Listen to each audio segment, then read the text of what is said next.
નમસ્કાર વિદ્યાર્થી મિત્રો, આ વિડીયોમાં આપનું સ્વાગત છે. ગયા વિડીયોમાં આપણે સ્વાધ્યાય 5.1નો અભ્યાસ કરતા હતા. લગભગ 5 દાખલા સુધી આપણે જોયું હતું. હવે આજે એના આગળના દાખલા જોઈએ આપણે. બરાબર, ઓકે. અહીંયા છઠ્ઠો દાખલો છે, એમાં આપણને રકમ આપેલી છે કે બાજુની આકૃતિમાં આકૃતિ નંબર 1 અને આકૃતિ 2 પૂરક કોણ છે. તો સૌથી પહેલાં હું અહીંયા આકૃતિ દોરું.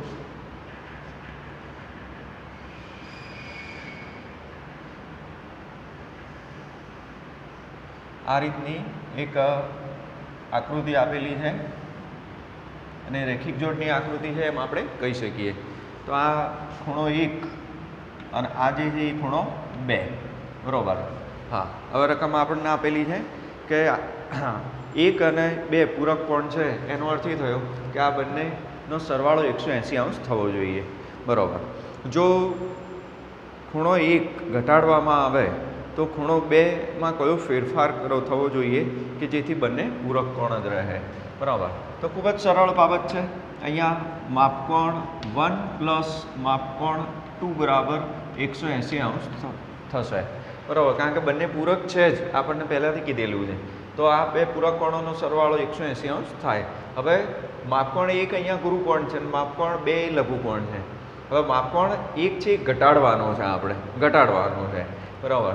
તો સ્વાભાવિક છે કે આ ખૂણાના આપણે જ્યારે ઘટાડીશું, બરાબર, એટલે કે આ ભુજા જે છે એ સામાન્ય છે આકૃતિમાં. આ બંને ખૂણામાં આ ભુજા સામાન્ય છે. એટલે એને જો હું આમ લઈ જઈશ, બરાબર, તો સ્વાભાવિક છે કે આ જે પહેલો ખૂણો છે એ નાનો થશે, પણ સાથે સાથે આ બીજો ખૂણો છે એ શું થશે, એ મોટો થશે. એટલે કે એનું માપ મોટું થશે. બરાબર. જો અહીંયા હું ડોટ લાઈન વડે આ હું દર્શાવું છું. ધારો કે આ રીતે મેં આટલો નાનો બનાવ્યો આ ખૂણો. બરાબર. તો હવે શું થશે,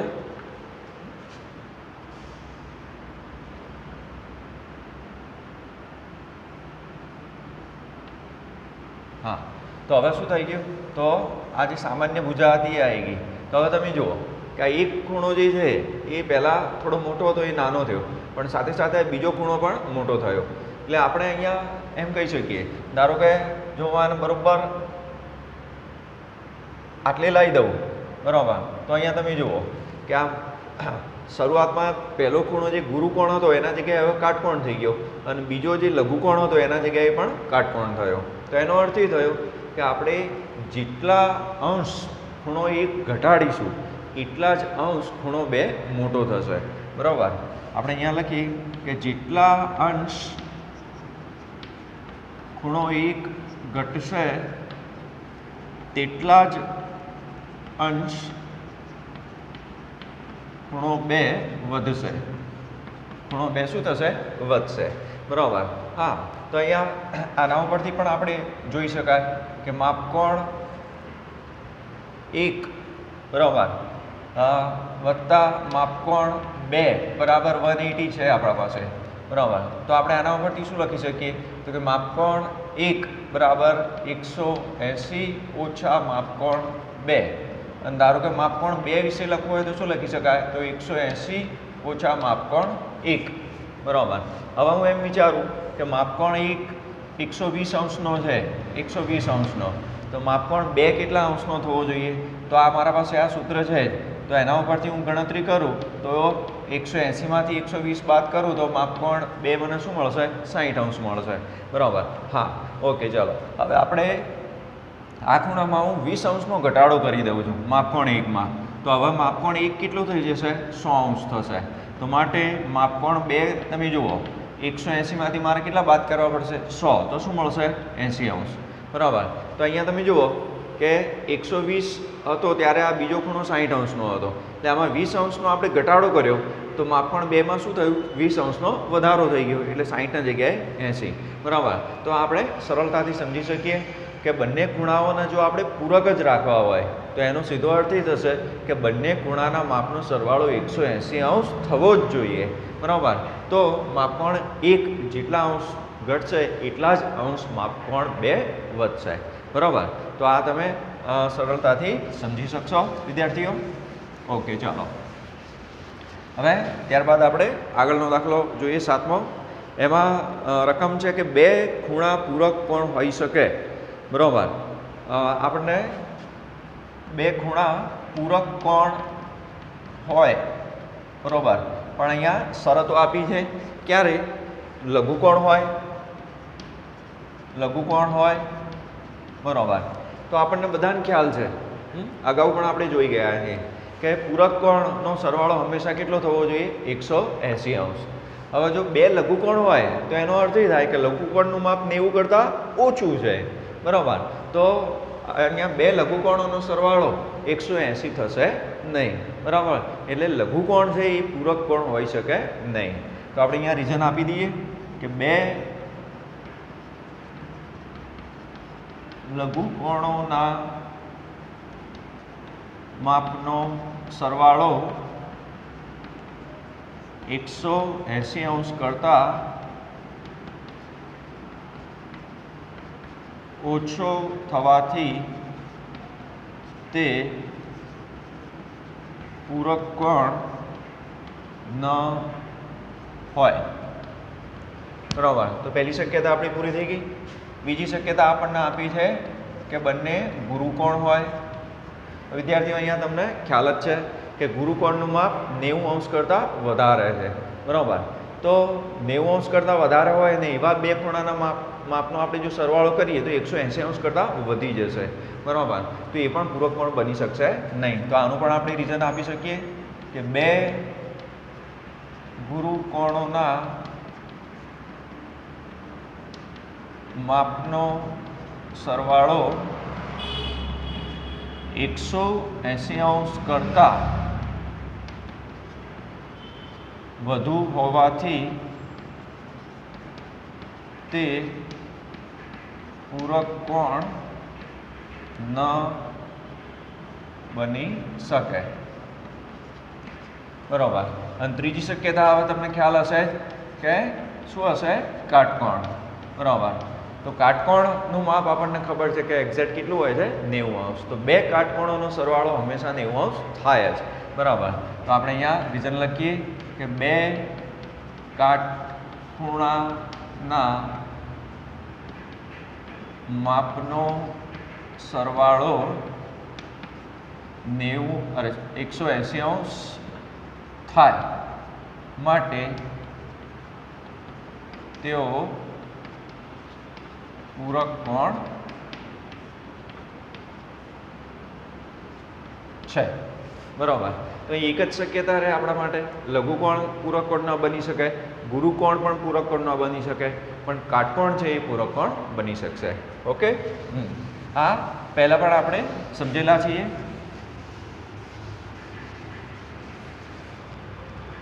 ચલો, ત્યારબાદ આપણને 8મો દાખલો કીધો છે કે એક ખૂણો 45 અંશ કરતાં મોટો છે, બરાબર. હવે કોઈ ખૂણાનું નામ કેવું કોઈ આપ્યું નથી, તો આપણે અહીંયા ધારી લઈએ કે ધારો કે માપ ખૂણો x બરાબર 45 અંશ, બરાબર. હા, હવે શું કહે છે કે તેનો કોટિકોણ, બરાબર. તો કોટિકોણ વિશે આપણને ખ્યાલ છે. તો કોટિકોણ તો ક્યારે હોય? તો કે જે બે ખૂણાના માપનો સરવાળો 90 અંશ થાય તો એ બે ખૂણા એકબીજાના કોટિકોણ કહી શકાય, બરાબર. તો આપણે આનો પહેલાં કોટિકોણ શોધી નાખીએ.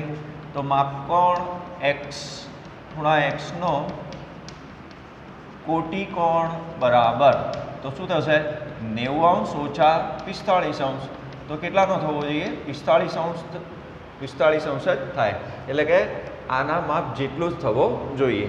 આપણને રકમમાં શું આપ્યું છે કે તેનો કોટિકોણ 45 થી ઓછો, 45 કરતાં 45 કે 45 કરતાં નાનો હોય. તો આપણે 45 અંશ જ હોય, આપણને સરળતાથી આ જવાબ આપણને મળશે. 45 કરતાં નાનો પણ ના હોઈ શકે અને 45 કરતાં મોટો પણ હોઈ શકે નહીં. ઓકે, ચાલો, ખૂબ જ સહેલા દાખલા છે. હવે 9મો દાખલો છે. એમાં આપણને એક આકૃતિ આપેલી છે.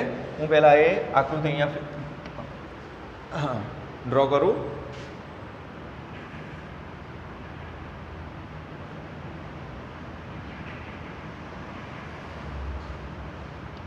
આ રીતે બે રેખાઓ છેદે છે અને છેદબિંદુમાંથી આ રીતે બીજી એક કિરણ છે।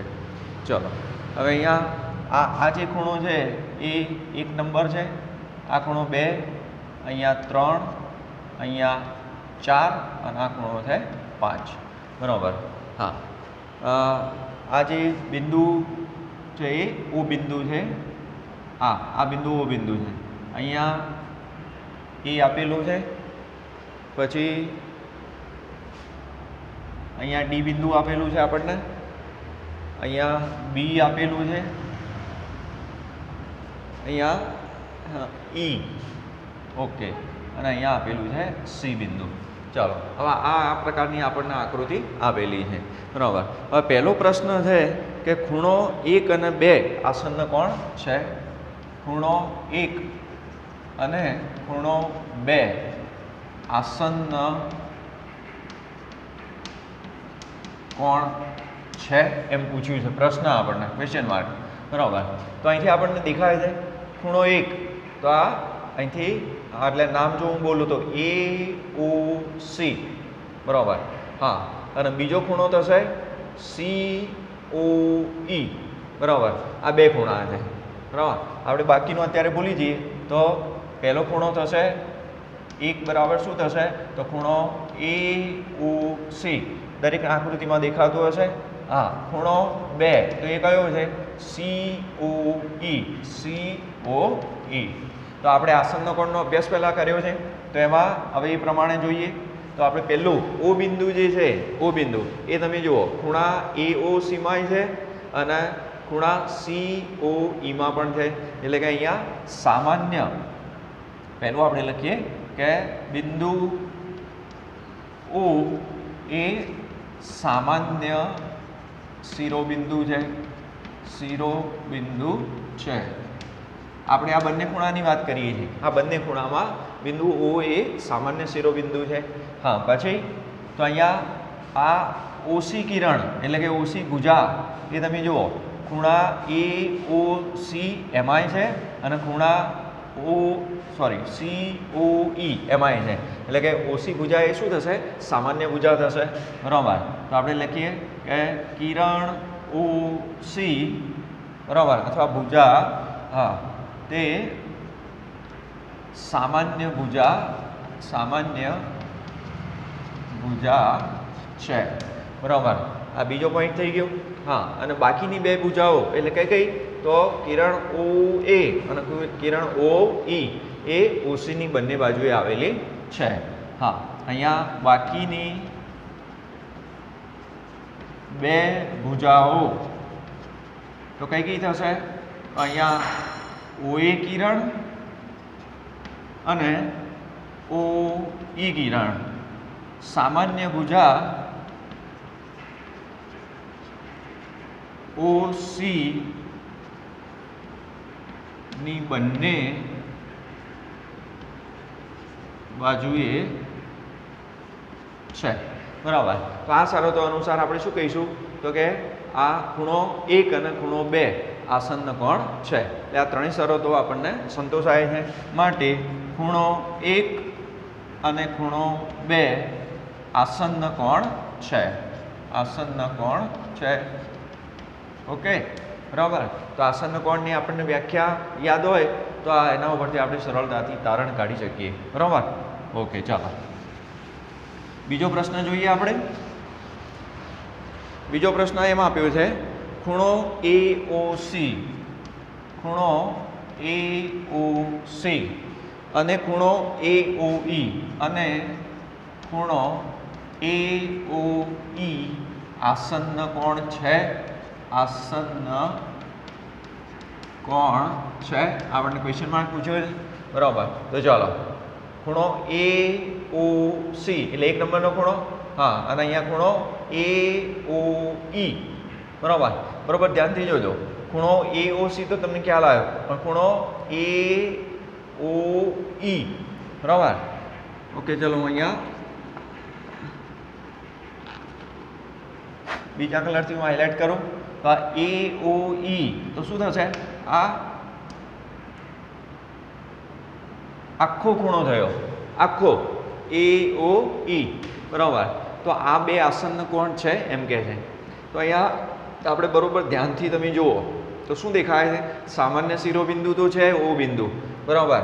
હા, પણ અહીંયા સામાન્ય ભુજા, બરાબર, એ અહીંયા આપણને દેખાતી નથી, કારણ કે ખૂણો AOC એ ખૂણો AOE ની અંદર જ સમાઈ ગયેલો છે, એનો જ એક ભાગ છે, બરાબર. તો આપણે અહીંયા કારણ આપી શકીએ કે માટે ખૂણો AOC એ ખૂણા AOE નો જ ભાગ છે, બરાબર, ભાગ છે. એટલે અહીંયા સામાન્ય ભુજા નથી, માટે સામાન્ય ભુજા નથી. એટલે આ શરતનું પાલન થતું નથી, તો માટે આપણે કહી શકીએ કે ખૂણો AOC અને ખૂણો AOE આસન્ન કોણ નથી, આસન્ન કોણ નથી, બરાબર. ખૂબ જ સરળ છે, આપણને ખ્યાલ આવવો જોઈએ, બરાબર, કારણ કે આ ખૂણો જે છે એ આમાં સમાઈ ગયેલો છે, AOE માં જ સમાઈ ગયેલો છે. ઓકે, ચાલો ત્રીજો પ્રશ્ન આપણે લઈએ. ખૂણો COE, ત્રીજો છે ખૂણો COE, હા, અને ખૂણો EOD અને ખૂણો EOD રૈખિક જોડ રચે છે એમ પૂછે છે, બરાબર. તો રૈખિક જોડ એટલે આ પ્રકારની કોઈ આકૃતિ હોવી જોઈએ, એ તમને ખ્યાલ છે, બરાબર. તો આ બે ખૂણા એટલે આની દિશા કોઈ પણ ઊભી હોઈ શકે, આડી હોઈ શકે, કોઈ પણ આ પ્રકારની આકૃતિ હોય તો રૈખિક જોડ હોઈ શકે, બરાબર. તો આપણે અહીંયા જોઈ લઈએ કે આ કયા કયા ખૂણા છે. પહેલાં એ આઈડેન્ટિફાઈ કરીએ તો COE એટલે 2 નંબરનો ખૂણો થશે, અને EOD એટલે EOD તો 3 અને 4 બે ભેગા થશે, બરાબર.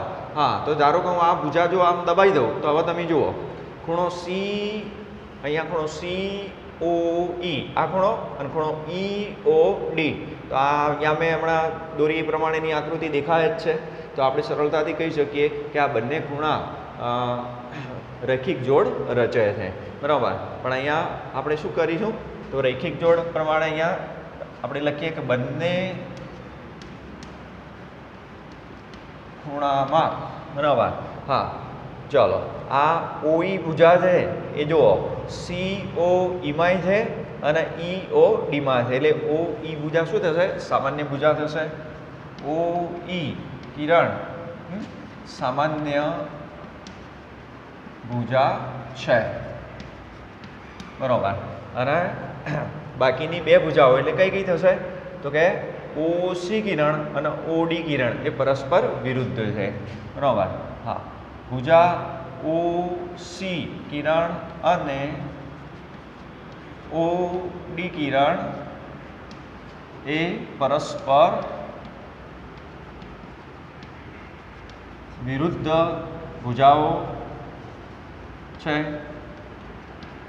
બરાબર.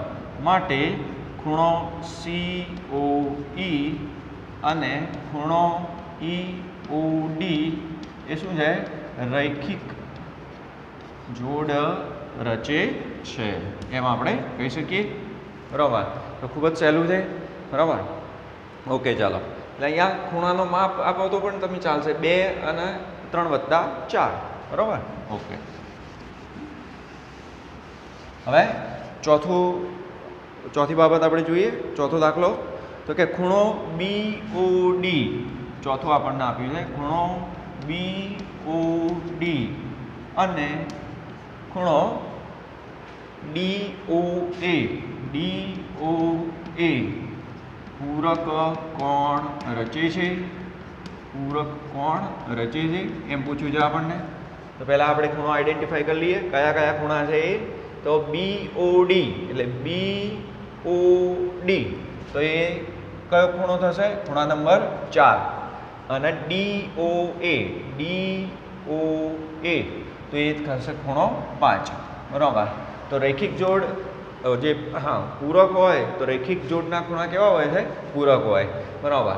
तो आपने तमे जुओ कि हूँ आ बंने भुजा जो अत्यारे आम दबाई दऊँ तो हवे तमने शुं देखाशे तो कि BOD पहलो खूणो बीजो DOA तो ये बंने में OD भुजा है सामान्य भुजा है અને બાકીની બે ભુજા એટલે OA કિરણ અને OB કિરણ એ પરસ્પર વિરુદ્ધ છે બરાબર તો એ રેખિક જોડ છે એમ આપણે કહી શકીએ અને રેખિક જોડના ખૂણા કેવા હોય પૂરક હોય બરાબર તો આપણે અહીંયા લખીએ કે અહીંયા OD કિરણ એ સામાન્ય ભુજા છે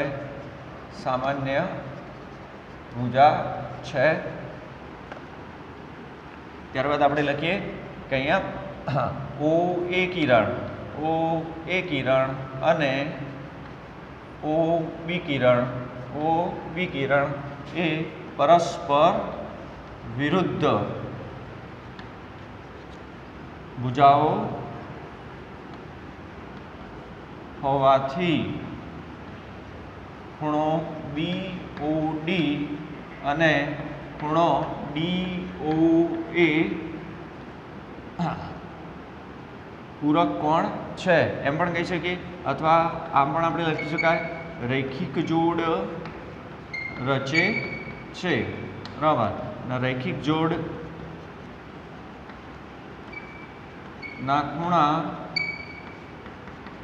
પૂરક હોય બરાબર માટે ખૂણો BOD અને ખૂણો DOA પૂરક કોણ રચે છે ઓકે બરાબર તો ખૂબ જ સહેલું છે વિદ્યાર્થીઓ તમે આનો મહાવરો કરશો તો તમને પણ સરળતાથી આ આવડે એવું છે ચલો ત્યારબાદ આપણે પાંચમો દાખલો છે એ જોઈએ શું કહેવા માંગે છે આપણને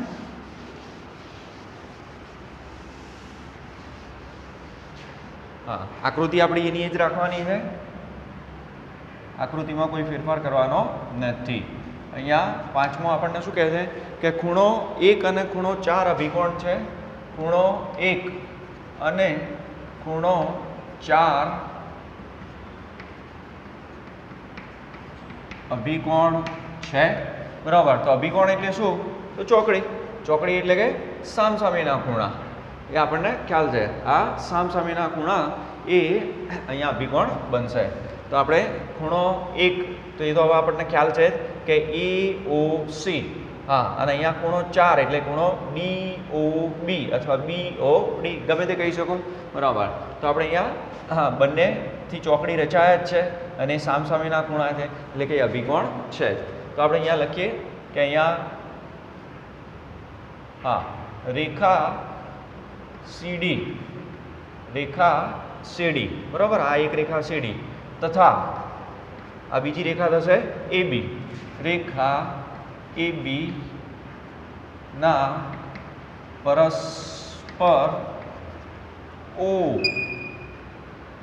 બિંદુમાં છેદવાથી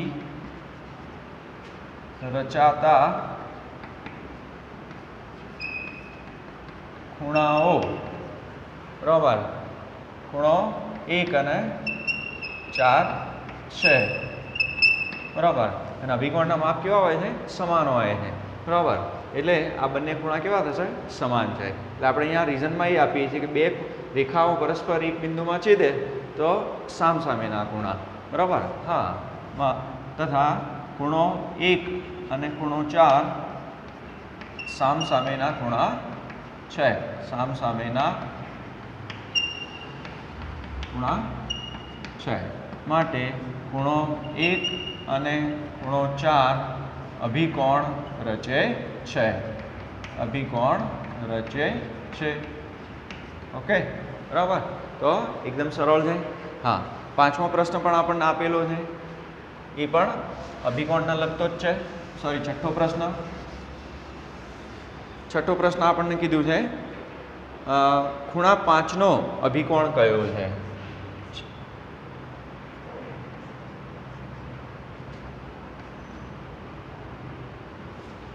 ખૂણા 5 નો ઓકે પ્રશ્ન નંબર 6 છે ખૂણા 5 નો અભિકોણ તો આપણને હવે ચોકડી જેવી નિશાની યાદ રહી જશે. તો ખૂણો 5, તો ફરીથી તમે જુઓ કે ખૂણો 5 એટલે ખૂણો AOD. તો આ આખો ખૂણો થશે આ રીતે, બરાબર, આખો થશે. તો મારે હવે શું કરવું પડશે કે જે અને અભિકોણના માપ સમાન જ હોય તો આ જેટલો ખૂણો છે એટલો જ ખૂણો અહીંયા લેવો પડશે, બરાબર. ઓકે, બરાબર. તો અહીંયા આ 5ની સામે મને 2 ખૂણા મળશે, 2 અને 3. તો એ હા, આ 5 અને એની સામે 2 વત્તા 3 એટલે આ બંને ખૂણાઓ કેવા થશે? અભિકોણ થશે, બરાબર. તો ખૂણા 5નો અભિકોણ શું થશે? ખૂણો 2 વત્તા ખૂણો 3 થશે, બરાબર. કારણ કે આ અભિકોણના માપ કેવા હોય? સમાન જ હોય. એટલે આ 5નું જે માપ હોય એનું માપ શું થશે? આ 2નો સરવાળો કરીશું ત્યારે આપણને એક્ઝેક્ટ એ જ માપ અહીંયા મળશે, બરાબર. તો આ 9મા દાખલામાં આપણે અત્યારે આ જોયું. ઓકે, ચાલો હવે આપણે 10મો દાખલો જોઈએ.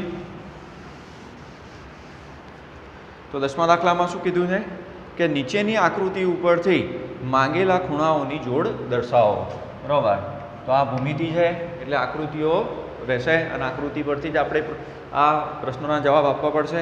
અહીંયા હું પહેલાં આકૃતિ ડ્રો કરું. ઓકે, ચાલો. આકૃતિ આપણને આવી કંઈક આપેલી છે. આ એક રેખા, આ બીજી રેખા એને છેદે છે અને અહીંયાથી આ એક કિરણ પસાર થાય છે, બરાબર. ચાલો હવે આ જે ખૂણો છે એને 1 નંબર કીધો છે, આ 2, આ 3 નંબર, આ 4 નંબર છે અને આ ખૂણો છે 5 નંબર, બરાબર. હા, બસ આપણને એના માપ નથી આપ્યા. તો સૌથી પહેલાં આપણને શું કીધું છે કે અભિકોણની જોડ લખો. અભિકોણની જોડ. જો વિદ્યાર્થીઓ કે અભિકોણ એટલે હવે આપણને ખ્યાલ જ છે કે ચોકડી જેવી નિશાની થાય તો સામસામેના ખૂણા છે એ અભિકોણ બનશે, બરાબર. તો જો ધારો કે હું આ ભુજાનું હું દબાઈ દઉં, બરાબર, તો હવે આપણને શું દેખાય છે? તો આપણને ખ્યાલ આવે છે કે 1 અને 4 એ બંને રેખાઓના પરસ્પર એક બિંદુમાં છેદવાથી બનતા સામસામેના ખૂણાઓ છે. એટલે એ કેવા હશે? અભિકોણ. અને એમના માપ પણ કેવા હશે? સમાન. અને આકૃતિમાં આપણે જોઈ પણ શકાય છે કે આ બંને લઘુકોણ જ છે. એટલે પહેલી જોડ આપણી કઈ બનશે? 1 અને 4, બરાબર. આ પહેલી જોડ બની.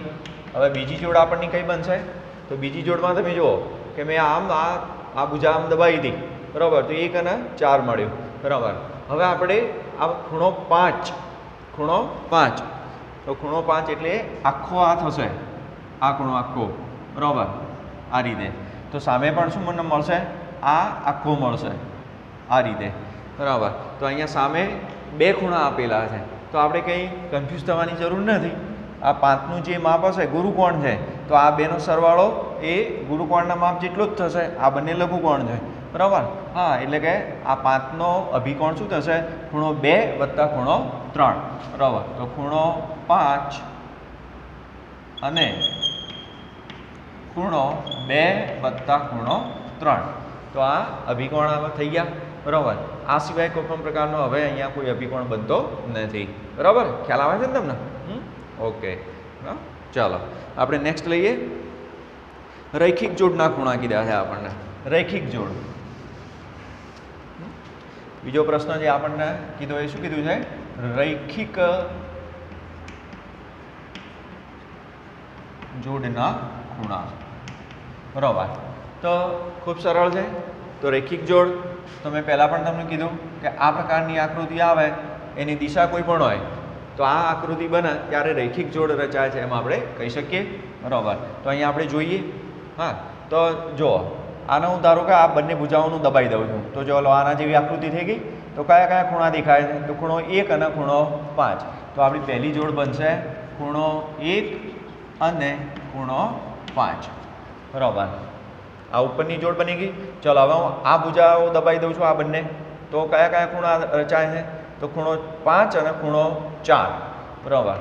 અહીંયા ખૂણો 5 અને ખૂણો 4, બરાબર. હવે હા, આપણે હું આ ભુજા દબાઈ દઉં બરાબર, આ ભુજા દબાવી દઉં અને ઓકે ચલો આ બે દબાવી દઈએ. તો ચલો હવે તો ખૂણો 4 એ આપણને અહીંયા દેખાય છે અને આ જે આખો જે ગુરુકોણ બનશે પણ એ બેના માપ અહીંયા બેનો સરવાળો આપણે લેવો પડશે એટલે કે 4 અને 3 વત્તા 2. બરાબર, ત્રીજામાં આપણે શું કરીશું કે ખૂણો 4 અને ખૂણો 3 વત્તા ખૂણો 2. બરાબર, હવે તમે જુઓ કે આપણે આ બે ભુજા દબાવી દઈ. બરાબર, ચાલો હવે આપણે અહીંથી આમ દબાવીશું તો પણ આપણને એનો એ જ ખૂણો મળશે એટલે કે 2 વત્તા 3 અને 4 જ મળશે. બરાબર, હવે અહીંયા હું આને દબાવી દઉં આ ભુજાને તો કયા કયા મળે છે તો કે અહીંયા એક આખો ગુરુકોણ આ મળશે અને એક આ લઘુકોણ એટલે કે 1 અને 2 વત્તા 3. બરાબર, ચોથો ખૂણો મળશે 1 અને ખૂણો 2 વત્તા ખૂણો 3. ઓકે, બરાબર, તો આ રૈખિક જોડની આપણને 4 જોડ મળે છે. બરાબર, જો ફરીથી એકવાર જોઈ લઈએ. આ 1 અને 5 તો એ રૈખિક જોડ કહેવાય, 4 અને 5 તો એ પણ રૈખિક જોડ કહેવાશે. હવે 4 વત્તા 3 અને 2 તો એ પણ રૈખિક જોડ કહેવાશે. પછી અહીંયા 3 વત્તા 2 અને 1 એ પણ રૈખિક જોડ કહેવાશે. ખ્યાલ આવ્યો? તો આપણી જે શરૂઆતમાં મેં તમને આકૃતિ બતાવી એ પ્રકારની આકૃતિ અહીંયા રચાય છે.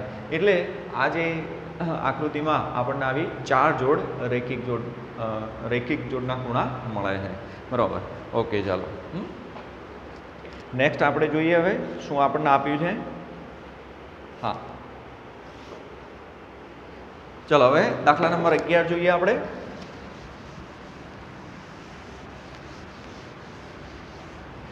દાખલા નંબર 11માં આપણને શું કીધું છે કે એક આકૃતિ આપેલી છે આપણને. ચલો એક ઝેડ મૂળાક્ષર હોય એ પ્રકારની આકૃતિ આપણને અહીંયા આપેલી છે. ઓકે, બરાબર, આમ તો આ બધી આકૃતિઓ તમારે ફૂટપટ્ટી એટલે કે માપપટ્ટી અને પેન્સિલની મદદથી દોરવી જોઈએ. બરાબર, હા અહીંયા આ જે ખૂણો છે એને આપણે 1 નંબરનો કીધો છે અને આ જે ખૂણો છે એને 2 નંબર કીધું છે.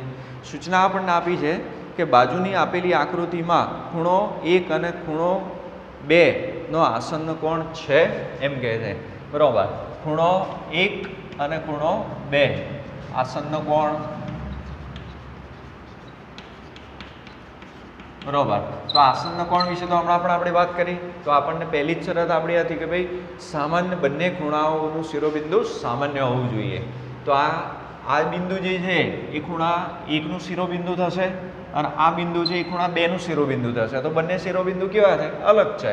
તો અહીંયા આપણે લખી શકીએ કે બંને ખૂણાઓમાં કોઈ સામાન્ય શિરોબિંદુ નથી. સામાન્ય શિરોબિંદુ નથી. બરાબર, માટે ખૂણો 1 અને ખૂણો 2 આસન્ન કોણ નથી. બરાબર, હા બરાબર. અત્યારે હું એકલો જ છું આ ક્લાસમાં, વિદ્યાર્થીઓ નથી, પણ તમારા જગ્યાએ ચોક અવાજ કરે છે. બરાબર, ને જો તમે હોત તો તમે અવાજ કરતા હોત. અમુક વિદ્યાર્થીઓ તો પાછા અવાજ કરે ચાલુમાં, પણ અહીંયા ચોક એ કામ કરે છે. ઓકે ચલો હવે આપણને 12મો દાખલો આપણે જોઈએ. એમાં પણ આપણને સૂચના આપી છે કે નીચેના દરેકમાં x, y, z ની કિંમત શોધો. બરાબર, 12મો દાખલો એમાં આપણે x, y અને z ની કિંમત શોધવાની છે. બરાબર, કિંમત શોધો. બરાબર, આ દાખલા અગત્યના છે કારણ કે પરીક્ષામાં પણ આવા દાખલા પૂછાય. ચલો પહેલાં હું ફિગર ડ્રો કરી લઉં. પહેલી ફિગર આપણને આપેલી છે આ રીતની. અહીંયા એક રેખા,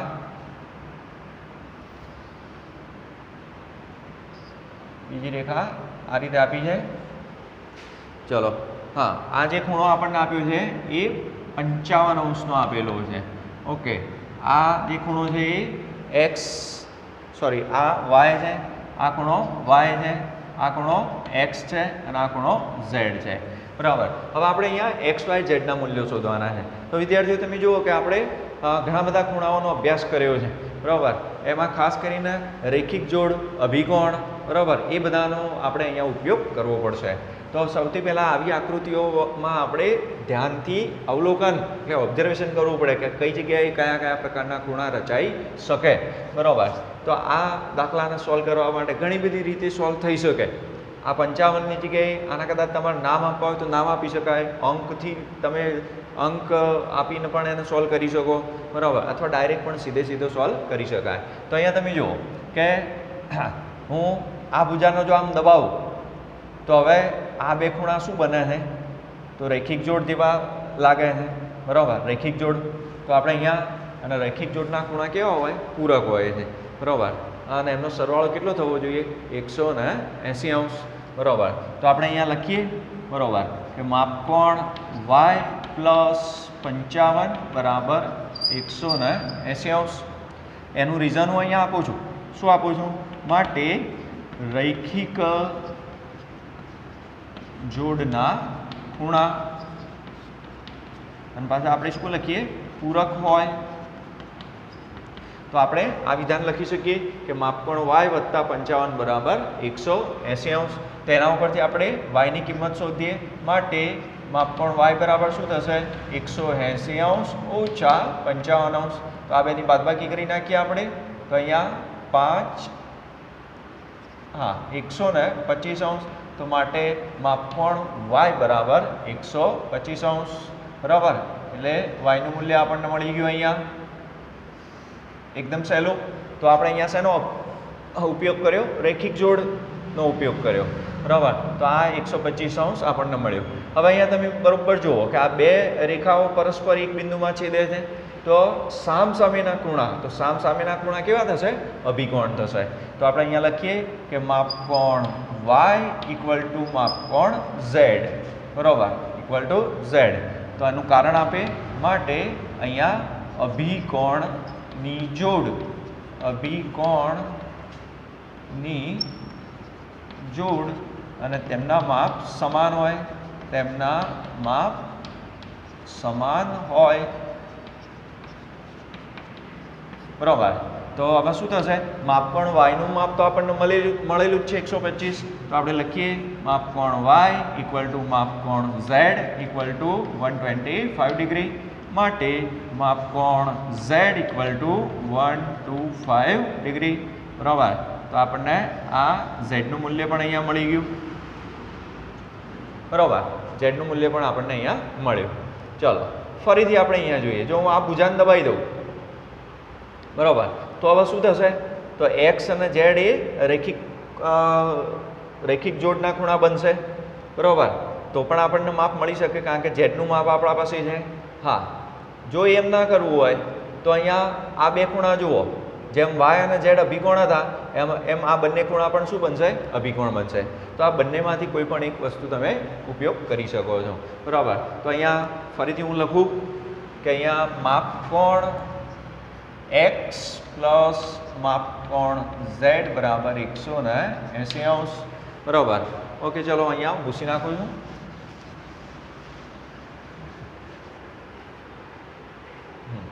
તો માપકોણ x પ્લસ માપકોણ z બરાબર 180 અંશ. તો રીઝન તો આપણે એનું એ જ આપ્યું કે માટે રૈખિક જોડના ખૂણા છે અને તે પૂરક હોય. બરાબર. માટે માપકોણ x બરાબર 180 અંશ ઓછા માપકોણ z. તો માપકોણ z નું માપ તો આપણા પાસે છે જ 180 ઓછા 125 અંશ. તો માટે માપકોણ x બરાબર થશે 55 ડિગ્રી. બરાબર. તો વિદ્યાર્થીઓ જુઓ, ખૂબ જ સરળતાથી આપણે ત્રણે ત્રણના મૂલ્યો આપણે શોધી નાખ્યા. બરાબર. તો અહીંયા જે પણ તમે ખૂણાઓની જોડનો ઉપયોગ કરો તો આપણે એના પાછળનું આવું કારણ અહીંયા લખવું પડશે. બરાબર. ડાયરેક્ટ આપણે સીધું કરીશું તો આ બે લીટીમાં દાખલો પતી જશે. પણ આપણે અહીંયા એનું જે રીઝન જે છે એ પણ આપણે આપવું પડે. ઓકે. તો તમને x y z એની કિંમત સરળતાથી ખ્યાલ આવી ગયો હશે. ઓકે ચાલો બરાબર. હવે ત્યારબાદ બીજી પણ આપણને ફિગર આપેલી છે, એ આના જેવી જ છે. હું ડ્રો કરું પહેલાં. ચલો, એક રેખા આમ આપેલી છે આપણને, બીજી રેખા આપણને આ રીતે આપેલી છે બરોબર, અને ત્રીજી રેખા છે, અરે ત્રીજું કિરણ છે, આપણે રેખા નથી, એ આ રીતે આપેલી છે બરાબર. હા, તો આ જે ખૂણો છે એ એક્સ ખૂણો આપણને આપેલો છે. હા, આ નાનકડો ખૂણો છે એ 25° આપેલો છે. આ જે ખૂણો એ ઝેડ છે, આ ખૂણાનું માપ આપણને આપેલું છે 40° બરાબર. હા, અને આ જે ગુરુકોણ બન્યો એના માપ આપેલું છે વાય. ઓકે બરાબર. તો સૌથી પહેલાં આપણે આ જે આકૃતિ છે એનું બરાબર ધ્યાનથી અવલોકન કરીએ. આમાં પણ આપણે રેખિક જોડ અને અભિકોણની જોડનો જ ઉપયોગ કરીએ બરાબર. તો હવે બરાબર ધ્યાનથી તમે જુઓ કે આપણને માપ આપેલા હોય એવા ખૂણા કયા છે. તો અહીંયા એક આ ખૂણો છે ને એક આ ખૂણો છે બરાબર.